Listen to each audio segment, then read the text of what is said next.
morning indeed, ladies and gentlemen. I'm not quite sure I can live up to that music in what I'm about to say. Extremely warm welcome to London Business School's Global Leadership Summit of 2014. For those who don't know me, I'm Andrew Likierman, I'm the Dean of the Business School. In the audience, we've got people from all the parts of the school's community, students and alumni, faculty and staff, executive and corporate clients, donors, advisors and friends. And I'm particularly pleased to welcome those who've travelled from many parts of the world to be here today, as well as those who are taking part in a London Business School event for the first time. As you all know, and you wouldn't be here if you didn't, technology continues to redefine the social and business landscape. It's an enormously exciting time for business as innovation opens up new markets, new ways to communicate, and new experiences for the consumer. But organizations clearly need to decide how quickly to adopt technical change and how to implement the changes once adopted. As a business school, we're always interested in what's new. But we also recognize there are many different responses to that innovation. For example, two of my colleagues produced Fast Second. They've written about letting innovators make the expensive mistakes first. In education, as in other industries, technology has brought both challenges and opportunities. The emergence of MOOCs, massive online open programs, for example, has provided institutions with an opportunity to vastly expand their student base at a much lower cost. But the technology carries with it the challenges of remote learning, including the quality of the learning experience. Using this developing technology, London Business School is going to provide some of its courses as a service free online. We're also finding new ways to enhance the quality of the learning experience, both in preparation, in the learning, and in follow-up. But MOOCs will not be for credit, and bearing in mind the importance to our students of the quality of the experience we offer, this will be a service, not a qualification. In today's Global Leadership Summit, we've brought together a selection of world-class thinkers and leaders who shape the world we live in, because not only do we aim to have a profound impact on business, but to be an institution bringing ideas together with the people that matter. Technology has, of course, long ceased to be a technical aspect of operations, and so it's no surprise from our own faculty, we've got many different subject areas contributing today. 10 London Business School colleagues will be taking part, from marketing, strategy and entrepreneurship, economics, and organizational behavior. So please enjoy the day, and without further ado, let me welcome Nina dos Santos, the Summit Chair and CNN anchor, to the stage. Nina.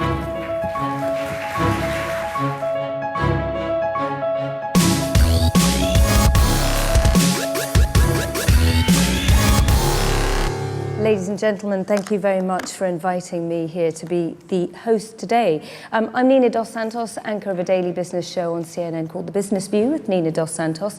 And technology, hot on the back of course, the roaring success of the London Technology Week that we've just been celebrating last week, has been a recurring theme in our show. So I'm delighted to see that the London Business School's 2014 Global Leadership Summit has been embracing this particular theme very wholeheartedly, as you can see, with tech being the first word in the conference today. Just a few housekeeping notes that I need to mention before we get underway for the rest of the day's activities. Please familiarise yourselves with the nearest exits. In the case of in any eventualities of the need of evacuation, you'll be directed to safety by marshals. But we're not here to talk about that, we're here to talk about technology. We have a hashtag for today, and of course we very much encourage you to use technology to tweet. The Twitter hashtag is hashtag 2014GLS. We'll also be taking questions throughout the course of the day through the panels, and please tweet myself at @NDosSantosCNN if you want to jump in on the conversation at any point. Remember that there is a free Wi-Fi access, which is brewery Wi-Fi. No password is needed for that. And as Sir Andrew mentioned, we also have an app for this particular event, which allows you to interact with fellow attendees, and you can also have exclusive content throughout the course of the day. If you haven't already done that, please do download it. I recommend it. It's extremely interesting. Now, throughout the course of the day, we're also going to be taking a number of 9 polling questions, and many of you will have noticed that underneath your seats you have one of these little gadgets. very high-tech they are indeed, we will be asking you a series of questions throughout the course of the day. And I'm going to start out with the first one here, which will just get the ball rolling a little bit. The first question that we're going to be asking you, and I encourage you to vote, is where are you from in the world? Which country is your country of origin? So press number 1 for the United Kingdom, number 2 if you're from the rest of Europe, not including the United Kingdom, number 3 for Africa, number 4 for Asia, 5 for Australasia, 6 for Latin America, 7 for Middle East, and 8 for USA and Canada. So if I could just ask you to do that now, and we'll get a little bit of an idea of where we stand.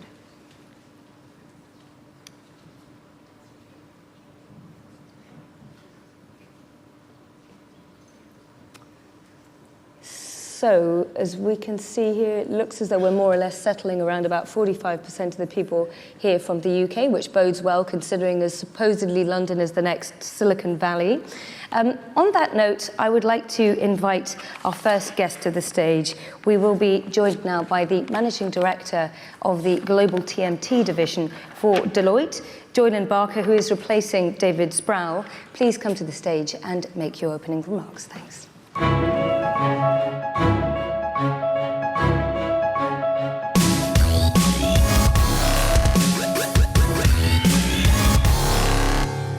Nina, thank you very much, and thank you, Sir Andrew, for your welcome. On behalf of Deloitte, I'm delighted to add my welcome to this Generation Tech Global Leadership Summit, which it's our privilege to be associated with. One of the most interesting things about my role leading our global technology, media and telecommunications practice at Deloitte is supporting our clients around the world. And a question that I commonly get asked is about the dynamic between technology and innovation. And it's a very fitting question for the theme of today's conference, Generation Tech, and how to respond to change. I'd like to make a simple observation. Given technology's role in reinventing industries, all industries that is, not just in technology, media and telecommunications, it's often assumed that technology is implicitly innovative and value creating. But this, in my view, is a very grave misconception. Technology is not intrinsically innovative, and it's certainly not intrinsically value-creating, as Sir Andrew alluded to just now. It does not change behavior. It alone neither disrupts nor destroys. And deploying technology for technology's sake is one of the most wasteful, destructive steps a company can make. Technology can only be innovative when it's deployed with intelligence on a timely basis, being put to work in areas that both business and consumers find valuable. So how good are we at applying technology intelligently? The biggest technology companies in the world now are mostly headquartered in the US, and obviously increasingly in China, and hitherto in Japan. The leading US technology companies have been so successful over the past decades that they've accumulated between them several $100 billion in cash. So you'd expect overall the US tech sector has made an increasing return on assets over the past 5 decades. Wrong. According to the research we've undertaken through my colleagues in the Deloitte Center for the Edge in Silicon Valley, the return on assets has been declining over most of that period, except, interestingly, in the most recent 5 years, where winners have offset losers in this intensely competitive industry. So why is technology so creative, so innovative, and yet so value destructive? This conundrum feeds back to the second theme for today, that of responding to change. The great thing is that, and the challenging thing, is that change in the technology, media and telecom sectors in technology terms is unparalleled in any other sector. To give you an idea of the scale and unrelenting pace of that change, some of you may recall the first IBM PC from the early 80s. At that time, a 20 megabyte hard drive could set you back about $4,000, or the price of a compact car. And it's not that long ago. Today, browsing a few web pages could consume the entirety of that 20 megabytes. Today, we buy hard drives by the terabyte, and the price of a terabyte is about $60, or the price of a compact car, but a compact car made with Lego. And that terabyte has 50,000 times the capacity of that 20 megabyte drive. So change is extraordinary. In the 90s, we got excited when modem speeds doubled, from 10 kilobits per second to 20 kilobits per second. Now we have fixed and mobile LTE. Advanced broadband in the UK runs at over 100 megabits. And in Hong Kong, you can get broadband running at a gigabit a second. The fundamental challenge when faced with this scale of change is determining how best to respond to it, which technological innovations to adopt, and which to ignore, and to understand how consumers are likely to respond to each of those innovations. I'd like to offer 3 quick examples of how technology is being deployed with intelligence, adopting what may be perceived as counterintuitive approaches to generating value. The first is field force teams, who are today deploying high-end smartphones, even the iPhone, and not the expensive, ruggedized devices that they've deployed hitherto. But why? It's to tap into a behavioral trait that if you give someone a device that's useful, a device which looks good, a device which has the very best technology, then that individual does their very best to look after it, rather than destroy that device, as happened to many ruggedized devices. The second concerns autonomous vehicles. And you'll have heard a lot about self-driving cars in a lot of different facets. But what about using drones, pilotless flying vehicles for more mundane tasks, crop spraying, geological surveying?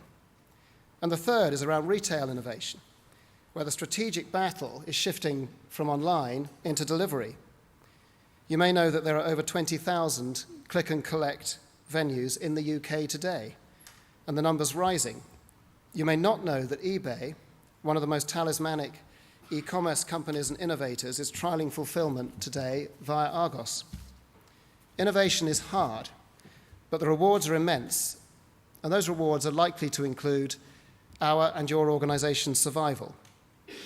And that's why at Deloitte we want to cultivate discussions and conversations like this.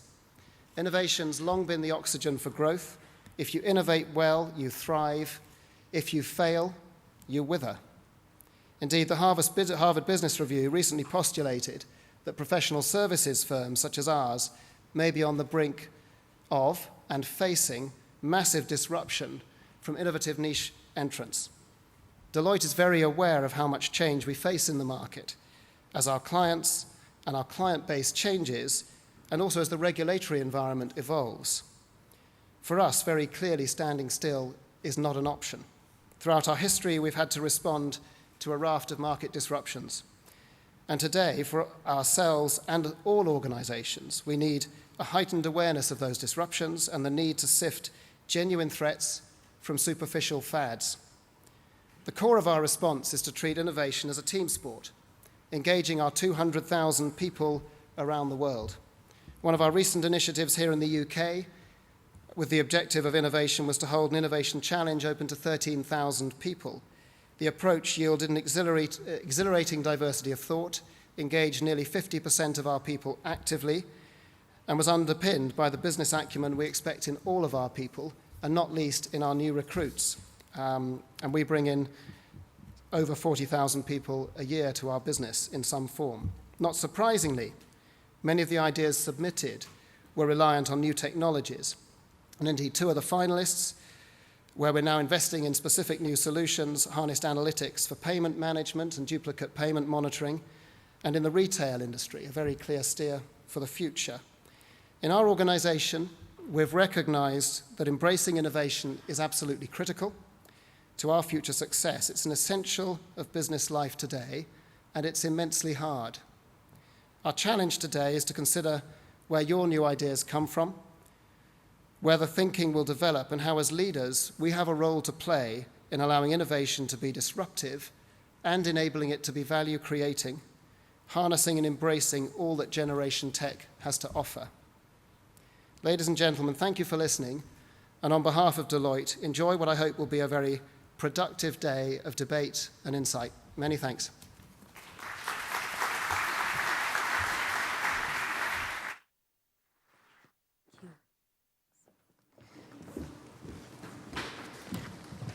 John and Barker, thank you very much for those insightful views there from Deloitte. It's time to take the second polling question of the day. So here it is. We have another polling question for you, which should come up on your screen, as you can see here. Which of the following should be the highest priority for business leaders today? And obviously, we've just had quite a bit of food for thought there, coming from John and Barker from Deloitte. Should it be 1, maximising financial return to shareholders, creating a satisfying place to work for employees, creating a responsible culture, demonstrating integrity and moral leadership for society, or promoting long-term economic stability, harnessing new technology and embracing innovation? So those are your 6 options. Let's just see how things settle. Let's hope we get quite a bit of difference of opinion on this one.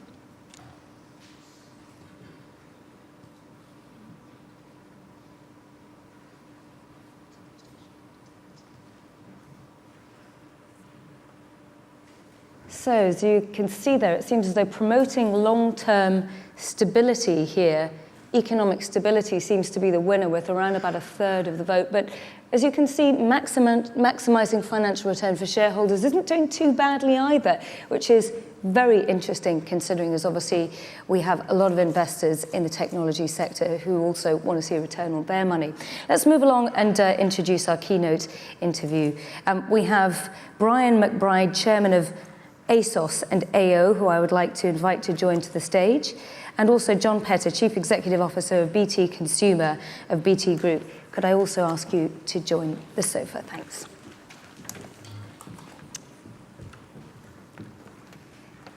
Good, great to see you. Thanks.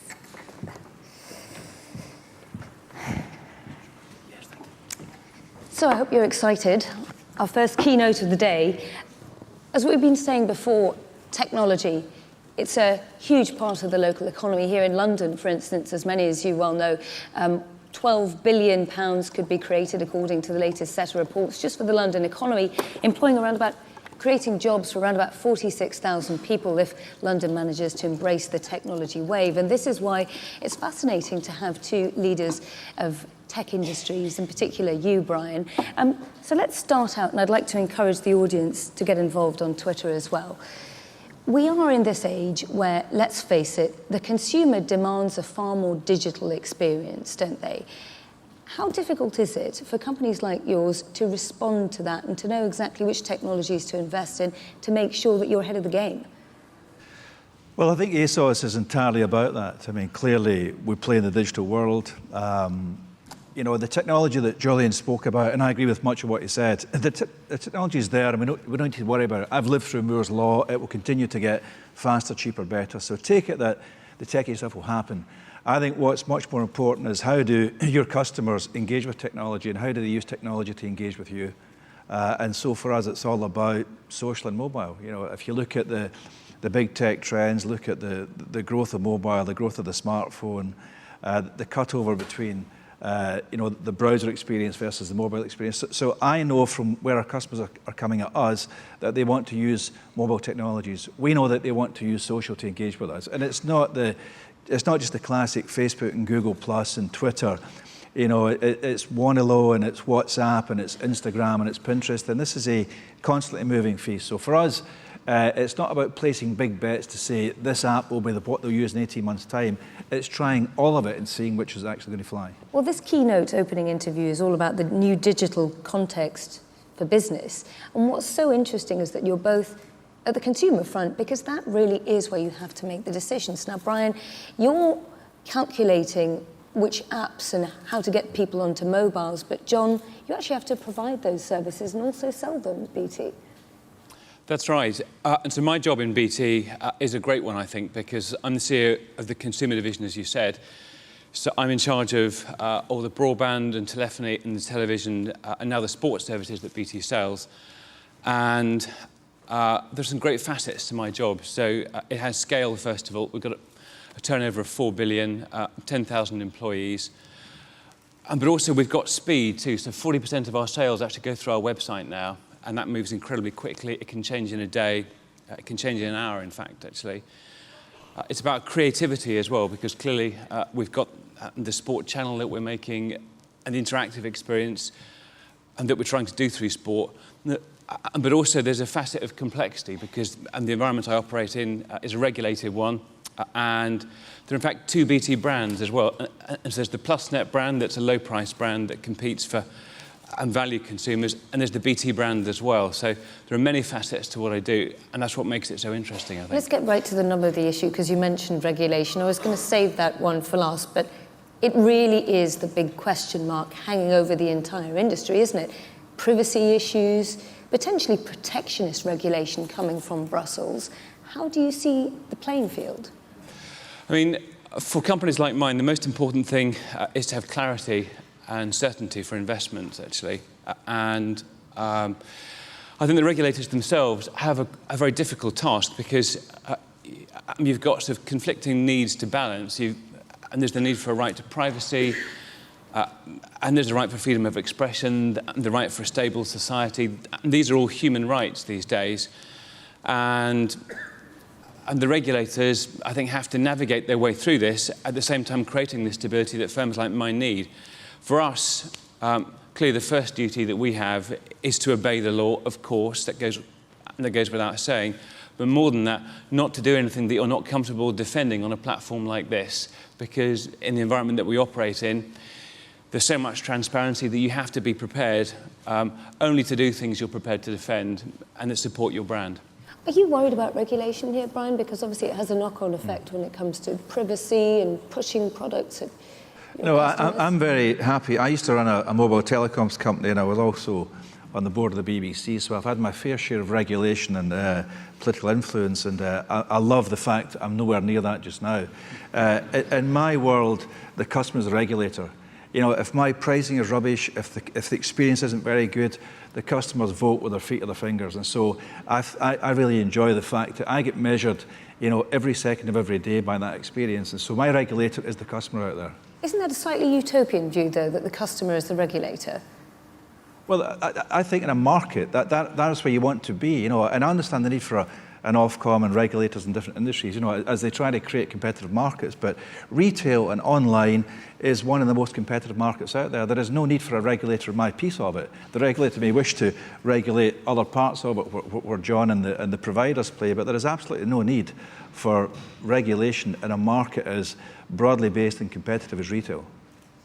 But the problem isn't just retail, it's where retail and online and TMT really meet, isn't it? Now, John, as we were saying before, your company has to sell services. You have to second guess what the customer wants. How much of it is coming up with a quadruple play package that the customer is just going to buy because you've decided to price it up and it sounds like a good deal?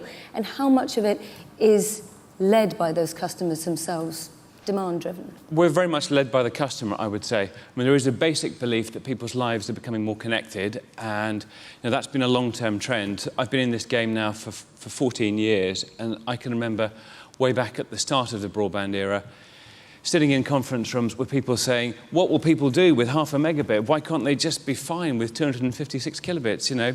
And at the time, it seemed incredible that people would have the sort of connections that they have now. And you struggle to imagine what they would do with them. So there is a kind of basic belief that we have that people want their lives to be more connected. And this is borne out very much by the trends we can see. The bandwidth and the data on our networks grows by about a quarter every year. But I would say the key for success is very much to really seek to understand your customer. And we focus very much in the use of customer research and proximity to customers ourselves. So the people that work for me have to actually go and sell on the phones themselves. I do this, actually. Last summer... How often do you do that?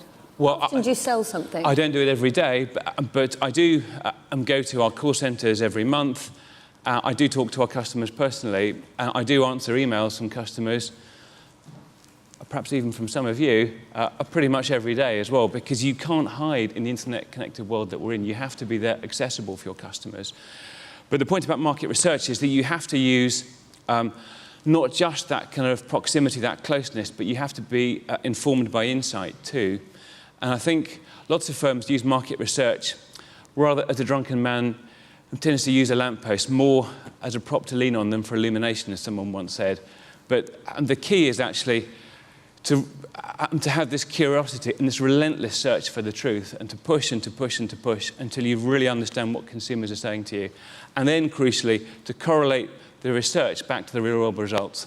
It's interesting that you talk about being closer to the customer and consumer. And Brian, you and I in the past have talked about this. The irony is that you don't actually get to see your customers because they don't walk into a store because there isn't one, but you're probably closer to them online because you know so much more about them because of the big data that's out there. Well, I think so. I think we know more about our customers than any high street retailer would. If you walk into a high street, make a purchase, the retailer's got a copy of the credit card transaction, and that's it. They don't know where you live, what age you are, what you like doing, and that's why I come back to the power of social. I mean, we focus on 20-something youngsters, mainly female, 2/3 female, 1/3 male. So understanding what that 24-year-old PA wants to buy for a party or an event this weekend is really important to us. And they tell us that, they share it, they use pin boards and Pinterest, they ask each other what they think about various things. So that's why shopping, especially for fashion, is a social experience, and you can still get that social experience doing it digitally. So for us, it's actually not just watching what they're doing, but feeding it.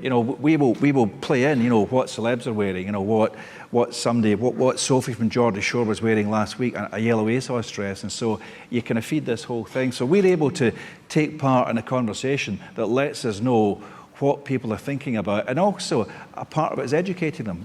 Young guys this summer need to know, are turn-ups in or out? Is it one turn-up or two? Because men are pack animals, know that, and they don't want to stand out. Young females are happy to stand out, young men don't. So part of what we do is inform. Now, one of the downsides of this very interconnected world is the fact that customers can complain readily and vent their spleens. And this is where I should also thank you, Brian, for taking the time to be here after the difficult fire and the problems that ASOS has gone through with the warehouse fire and being able to deliver. Your customers did vent their spleens online and on Twitter. How do you deal with that? Well, I think we're happy that when they do it that way, we can see what they're thinking and how they're hurting. And so I think actually it's very, very healthy. There was a lot of stuff over the weekend. By the way, a lot of sympathy from the customers too. Now, it's a bad time of year, prom dresses, for instance, a number of people had that caught up. So you can actually feel the pain that people have got when a delivery doesn't get through. But actually, we found customers very, very supportive. And by using our social media, we were very quickly able to post up the fact there'd been a fire. We're able to set an expectation as to when the site would come back online. We're able to tell them that the sale would still happen this week. So I actually think that using the power of social media, our customers knew as much about what was going on at ASOS as we did. But as a listed company as well, all of that is out there for your investors to see. Your stock is down significantly. How difficult is it running a listed company in an age where everything is out there online? Well, I think there's a kind of, that boring piece comes along, and that's why the board and the exec spent a lot of the weekend on the phone working on a statement which went out to the market at 7 o'clock yesterday. But again, being proactive, knowing we need to do that, we put a statement out at 7 o'clock, and by 7:53, the stock had started to go up because people realised we were in control, we had a recovery plan, we would be shipping, and it wasn't a disaster, it was a setback. John, also being in your position as well, if there are customer issues, the new digital context also means that you're closer to your customer, but your customer can also, as I said, put pressure on you in a very transparent manner out there online. I think if people complain, they're actually giving you an opportunity to put it right.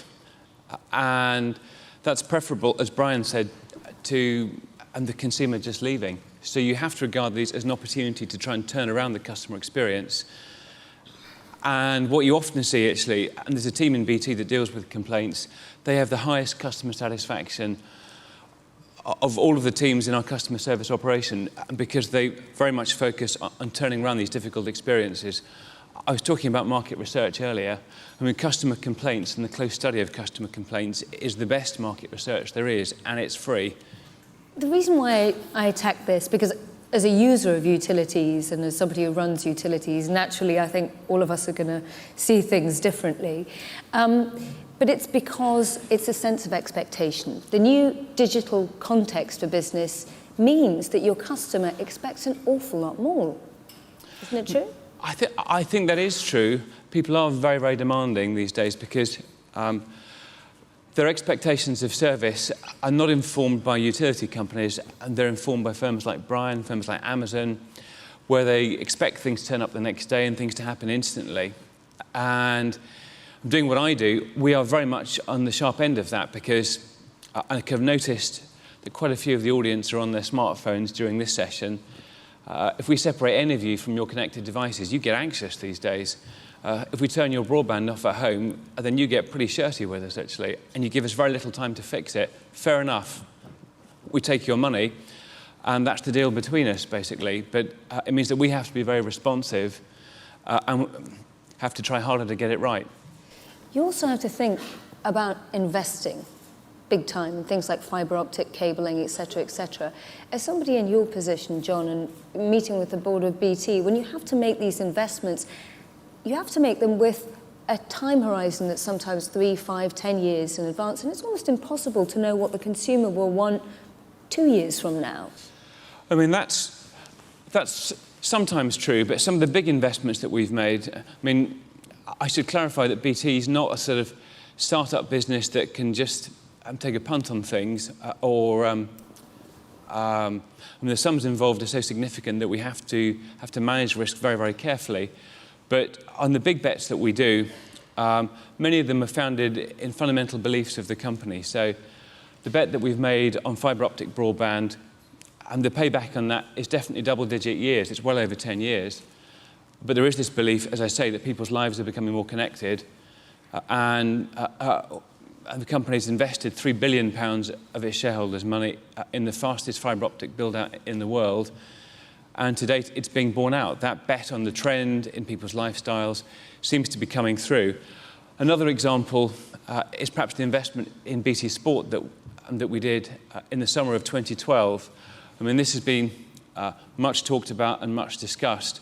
And when we first did it, I think people were in some quarters quite critical and felt that BT had taken a sort of step into the unknown. But we saw that the market fundamentals were right for us to get into sport, because if you look at the UK market versus other countries, if you look at the US, for example, the average price for pay sport there is $6. The take-up is 1 in 2 households in the UK. The equivalent figures were 1 in 5 households. And the typical spend that someone had to pay to get pay sports, including the buy-through, was well over £50. And therefore, as a consequence, a large part of the UK population was screened out of sports. And instinctively, this feeling that we had about the numbers was very much borne out during the 2012 Olympics, because if you were around in London at that time or anywhere in the UK, everywhere you went, people were talking about sport in a way in which they hadn't for many years, actually. And that really confirmed in our minds that there was a market opportunity, and if we could find a way to take premium sports, and particularly Premier League football, and to make it accessible for a very low price, that there would be very strong take-up of it. Yeah, that also breeds into the sense of community, doesn't it? Which is what you were talking about before, Brian. Now, speaking of building this sort of online community of customers, Snapchat, etc., which apps do you know to bet on? And how many people are working on this inside your company? Well, yeah, I don't think, I think it's pretty dangerous to say this one's going to win and that one doesn't. And also, we're a global company. 60% of our sales are outside the UK. So we need to understand, you know, Weibo and WeChat in China. We need to understand how to work with, you know, kind of Baidu and Yandex and places like, you know, Russia. So it's a complex picture. But I think in the internet, and especially in mobile and digital, you just have to try it. And, you know, if you go after something that doesn't work, it doesn't really matter. The nice thing for us is that most of our employees are our customers. They are young, predominantly female. Our marketing team, our customer experience team, are actually, they enjoy shopping and fashion for a start, and they enjoy using these apps anyway. So they find the new apps before the management team do. And they're saying to us, we've seen this great app. You know, one of those, one I'm talking about earlier, 90% 20 to 25-year-old female, 90% American, and it's like a Twitter for shopping. It didn't exist 18 months ago. It's gone from 10 million users to 100 in 18 months. And yet, I hadn't heard of it. Our team, you know, find it, going out there, we start putting stuff on it, and suddenly we find out it works for us. So how big is that team? For anybody out there who's an entrepreneur, who's keen to sort of emulate your success, how much do you invest, either money-wise or human resources-wise, in the people actually scouting what technology to use? These teams are tens and not hundreds, you know. So it's not about throwing, you know, armies of people at this. It's having a relatively small number of smart people doing it. And it's the same with data and analytics. I've probably got some of the best data scientists in the UK, but I've got a small number of them. I don't have an army of them. Now, the other aspect of this sort of fast digital age is, yes, it's difficult to imagine which horse to bet on for the next year or so, technologically speaking. But if you get it wrong, Brian, people forget pretty quickly, don't they? Yeah, I mean, the internet's pretty forgiving. I spent 6 years at Amazon, and I remember one of our competitors was Argus, and Argus is still around. I've got a lot of respect for Argus. But Argus used to define its seasonal offer around that big catalogue. Every house had one. And you think of the cost and the palaver of putting that big thing together. And the day after it, Amazon could come out and show its view of pricing, and just do it in an instant. And then you try something, or maybe you've marked the price down too quickly. And guess what? You just adjust the joystick and move it back up again. So the ability to, in real time, do things with prices, with offers, with the web page, with the look and feel, and you very quickly get that instant feedback. You do A/B testing, so you're not just kind of throw it at the whole population. You'll throw it at 1% and see the reaction. Then you'll dial it up and dial it up and dial it up, and you'll very quickly get enough data to say this is the way we want to go. But if it's not going well, you haven't invested 9 months of production time in building a whole bunch of adverts and commercials and shop windows. Let me just get a little bit of discussion going before I open up the floor to questions. So we have a man here who provides the services that your customers use to order your goods.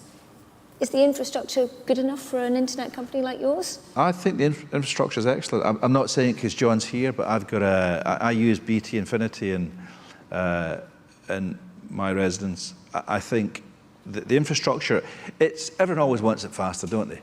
But actually, I think people, unless you live in a rural area or really out in the sticks, people who live in an urban area or a town, I don't hear them complaining about broadband speed. I don't know, what have I got, 40 gigs?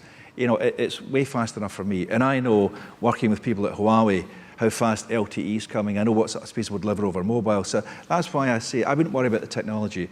I think BT made a huge bet on the fibre rollout. I think, huge respect to them for it. But I think that we've got a very healthy, vibrant market in the UK. I think the telecoms market here, we're very well served, and I'm very happy with me as a consumer and ours as a business in terms of what facilities we've got to call on. John, just briefly from the consumer point of view, do you think that people are getting generationally so used to having such fast broadband that they almost take it for granted and think it should be really, really cheap?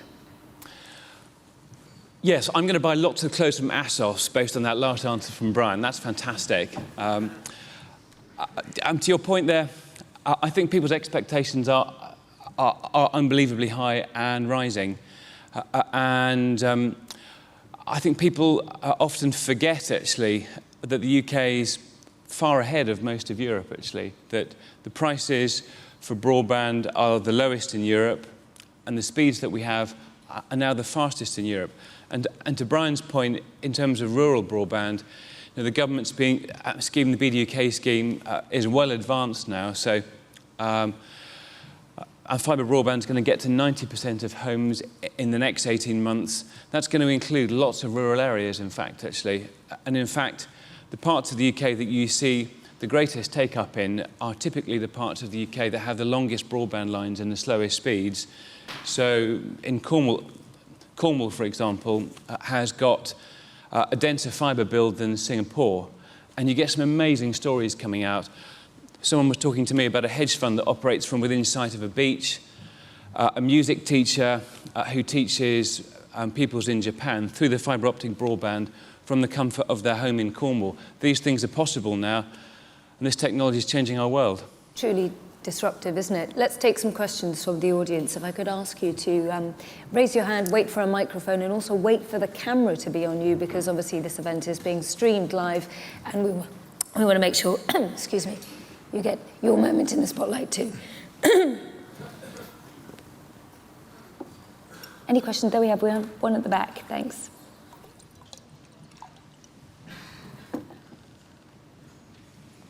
Thank you. That's very good. Thanks, Brian.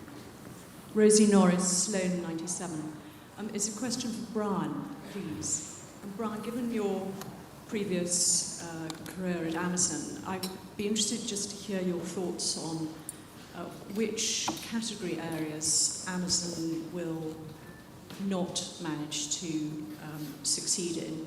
And secondly, why recent comments you've made in terms of Amazon in the retail market, why those suggesting that you're relatively relaxed as to the impact they might have for businesses like yourselves or other fashion retailers? Well, I spent 6 years there, and I'm a huge fan of Amazon, and I'm still an investor, and I'm still a customer, so I don't see very much critical about them.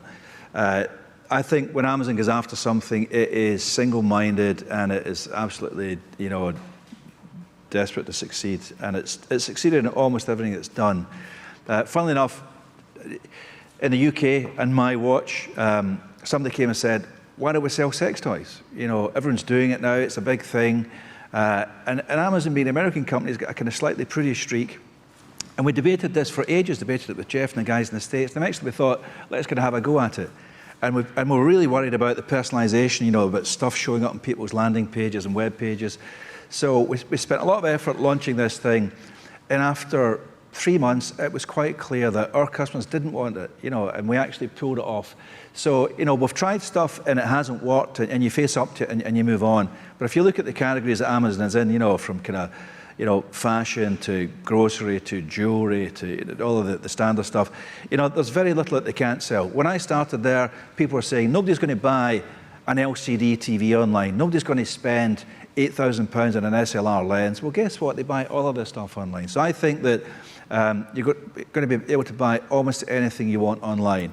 Amazon versus ASOS, I'm not worried. We're in a very different space. Amazon is a fabulous company that's got a huge customer base and sells anything you want. It uses great algorithms and big data to tell you that people who bought that also bought that. And guess what? It's true.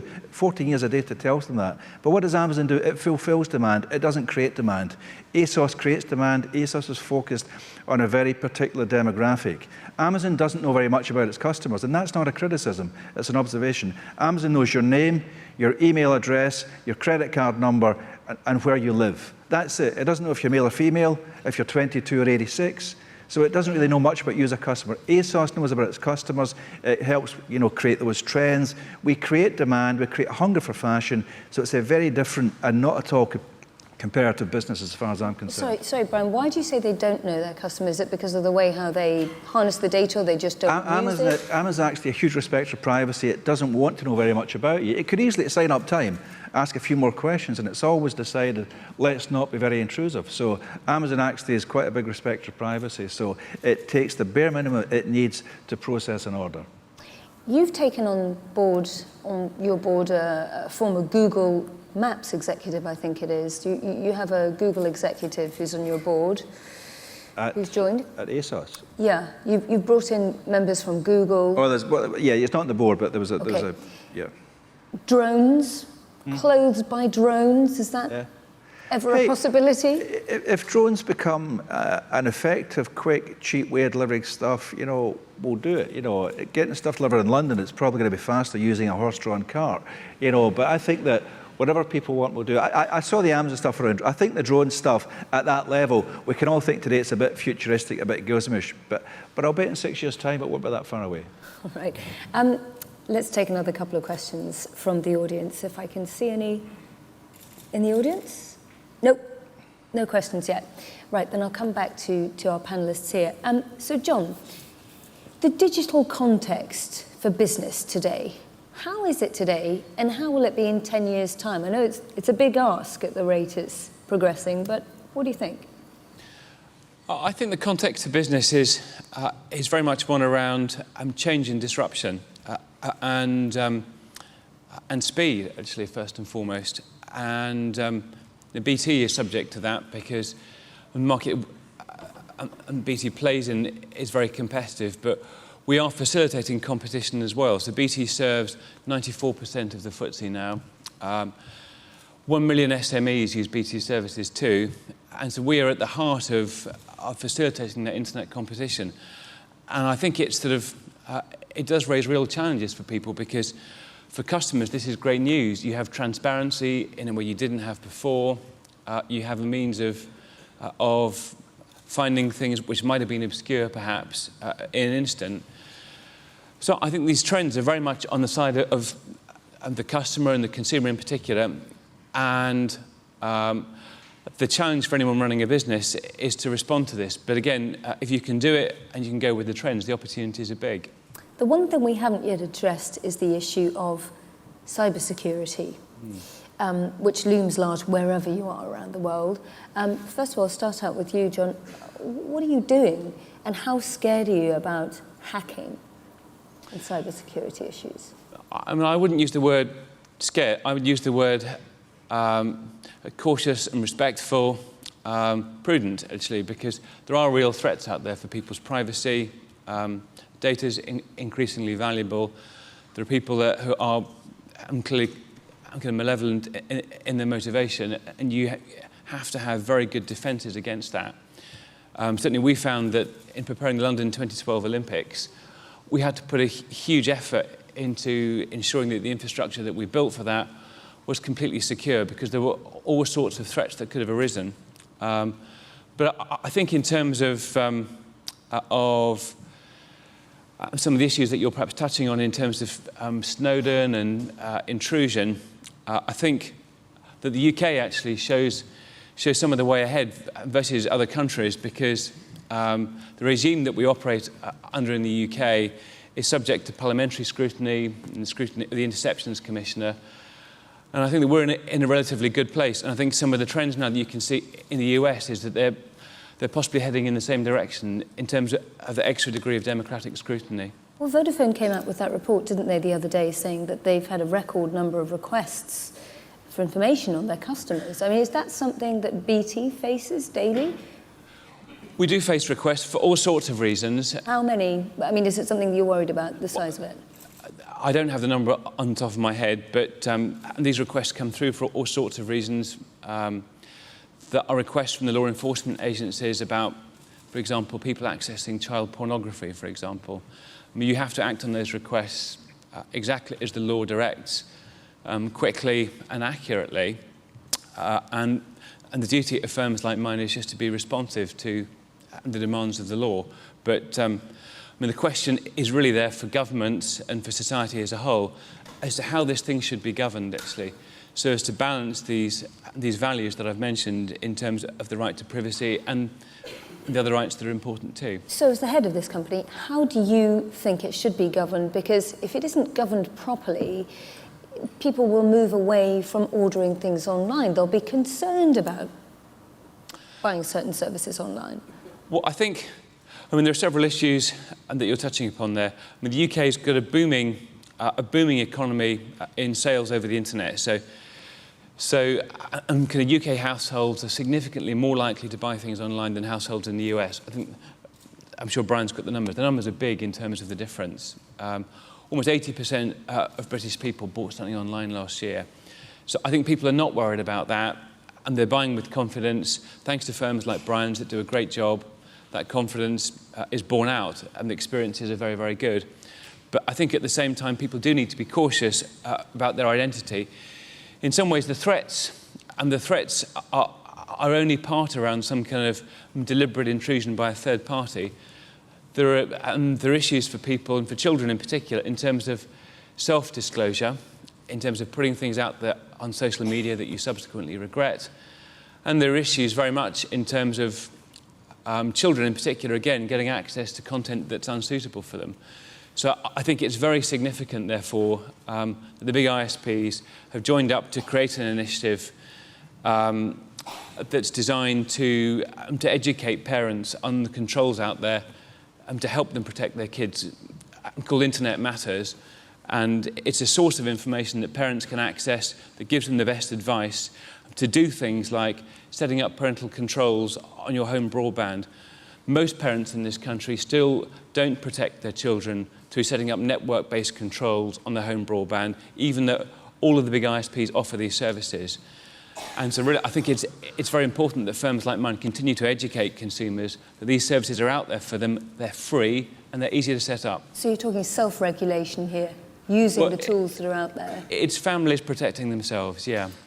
These issues may sound like they're veering wildly off topic for business, but the reality is, Brian, is that this is the regulatory context that will affect businesses like yours, even if it doesn't sound like these issues would affect you, but they would, because they'll affect how the internet is regulated. I think it does. I mean, I think privacy, security are kind of hot just now. Many of these issues have been around for years. You know, I mean, I worked on IBM mainframes 30 years ago, so when you're supplying mainframes to big banks, data security, data protection is pretty important. And I think there's a couple of things I would just say. One is that a lot of it still comes down to, you know, good basic housekeeping, you know, and so it's always been the case. It's even more so in a world of cyber threats. But, you know, individuals and employees and companies need to be really hot on things like password management, on asset management. You know, companies who allow employees to wander around and stick memory sticks in a PC and stuff, you know, you cannot have that sort of stuff. But you've also got to assume that some employees will try and do it. So you've also got to be, don't just trust them, you've also got to be able to kind of lock the door, you know, before they try it. So I just think that there's a huge need for awareness at all levels amongst employees about the importance of good information management and good behaviour. As individuals, we have a dichotomy here, because if you look at Facebook and social media, youngsters, people today share their entire lives to the entire universe and think nothing of it. They'll show photographs of themselves in very silly positions that they'll probably regret in 20 years' time. But, you know, their view of privacy in that context is quite different from how they would feel if they felt that, you know, Google or Yahoo or Microsoft was giving their data out to enforcement authorities. So we do think about these things in different ways. I think security's out there, enforcement regulations out there. It's not particularly intrusive in the space that I play in. The bit I worry about is individuals, customers, and good password behaviour. Right, good customer behaviour. Let's see whether there's another question out there in the audience. Yes, we have one there in the front. Could we just have a microphone, please? Thanks. Thanks. John Lloyd from the Financial Times. It's a question to John Peter, I think, just to push a little further. As you know, there's a lot of controversy in the US about the relationship between companies like Verizon and Google and others and the NSA.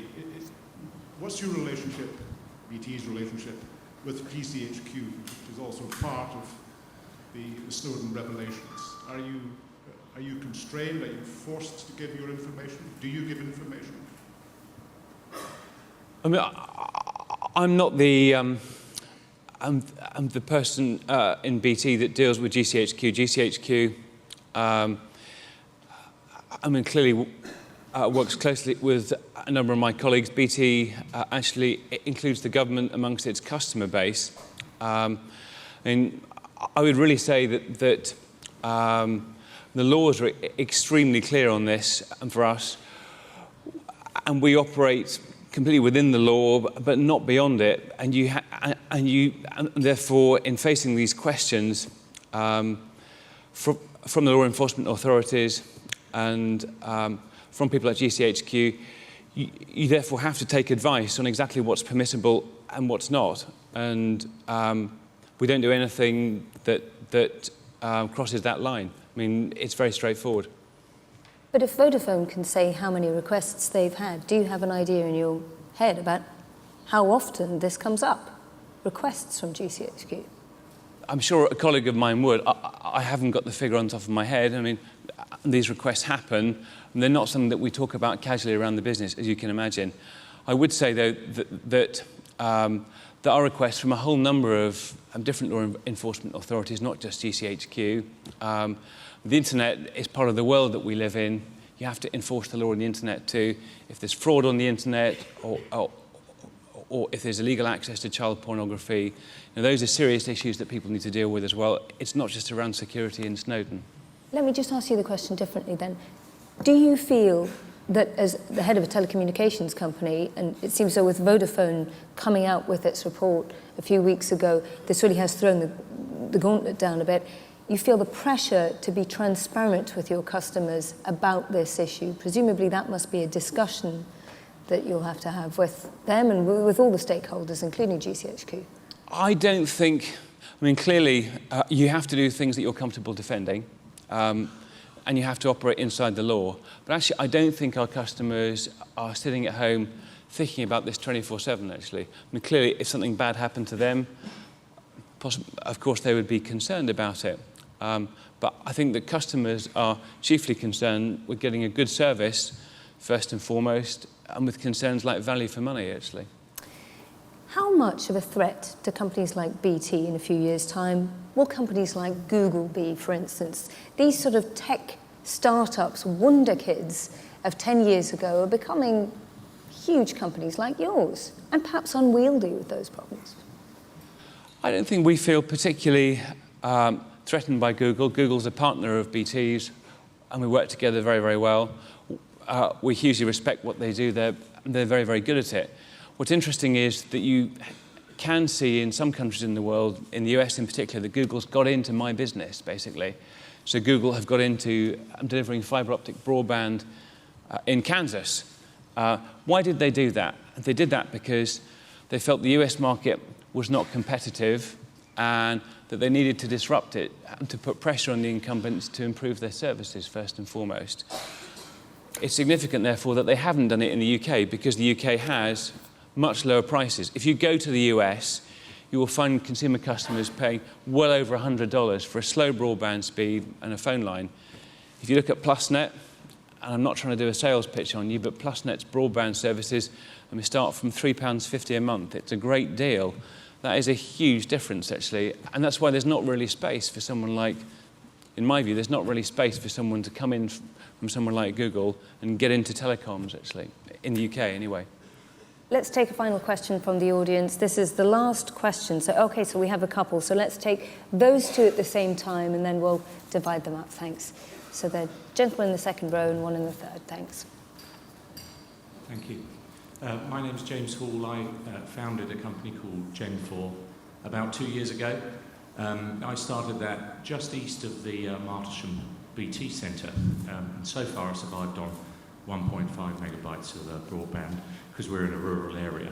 But actually, that's not been an impedance to us making a good start. My question for you: we've grown up around the country, and I largely support a virtual employee base. We serve our customers, but we also look for cohesion in a number of ways in terms of how we engage both online and where we need to, physical contact and bringing people together to discuss personally issues and things that impact the company. We've talked a lot about the way you engage with consumers through online activity communities that are built up in various social media sites. Have you any comments on how that impacts from an employee perspective and how you can engage them and motivate them in those ways? Okay, and then we'll just take the second question while we're at it. Thanks. Hi. Jamie Wadhams in Anxious Entertainment Group. Jolyon referred to poor return on investment on technology. I'd be really interested to understand your golden rules when you look at technology investment and how you try to avoid failure in those investments. Okay, right. Let's start out with you, Brian, on that. Poor returns for investments. Surely you're probably going to tell us that you've never had a poor return on investment with the success of ASOS? No, well, I'm sure we've burned a few things along the way. I just think we try and keep it simple, and it's a mantra I got at Amazon. It just says start with the customer and work backwards. So what is this going to do? What will this do to improve the customer experience? And if you can't actually answer that, you've got to wonder why you're doing it. Clearly, you need faster processors and denser disk and boring stuff like that. But ultimately, if you're talking about investing in the next best thing, I'd start with the customer and work backwards. And when it comes to that first question there about how you engage with your customer and how this impacts your staff, I mean, does it impact the choice of staff you have, the number of staff you have, who you look for? Because obviously you've got a young clientele and young staff. Yeah, we've still got a fairly traditional workforce profile in that we've got a big headquarters in Greater London House. We've got some customer care at Hemel Hempstead, and we've got the warehouse up at Barnsley. So we still mainly have people who come to a place to work because, again, it's very much a kind of collaborative thing. We have some people who work from home part of the time. I just think it's fabulous what you can do with connectivity today. A lot of it depends on the culture of the company, not the technology. And just briefly for you as well, especially when it comes to staff, that's a big issue for a big company like yours. I think you have to regard the staff as, in some ways, part of your overall marketing effort, actually. and you have to create an upside for them. And to my mind, the key word is career paths, actually. I mean, that's the key way to get people on your side and engaged. So BT hires hundreds of apprentices each year. We look into surprising places and to create a very diverse environment. So, for example, BT's found in recent months that amongst the 1,600 engineers that we've hired in the last year, hiring former soldiers who've been demobilised from Afghanistan gets you people who are really, really motivated and extremely skilled. And I think you have to sort of bring all this together, tell the career path story for your staff, demonstrate the opportunities for them in terms of progression, and then really show them where you're going, actually, and tell them the story and keep them engaged. And just a personal experience of this, at the moment that we told the BT team, the BT staff and the market about our plans to get into BT Sport, the team in BT, and I can remember because I went to our Newcastle call centre and there were literally staff in tears, actually, because they had been waiting for us to do this, actually, and they'd been telling us to do it for a long time. And one of the factors that guided us was that our staff actually felt so strongly that we should get into sport. All right, gentlemen, thank you very much for that. Those enlightening views there on the new digital context for business. Great to hear those examples. Brian McBride from ASOS and also John Petter, thank you very much. I'd like to ask these gentlemen to step off the stage on the left-hand side and we'll carry on with the day's event.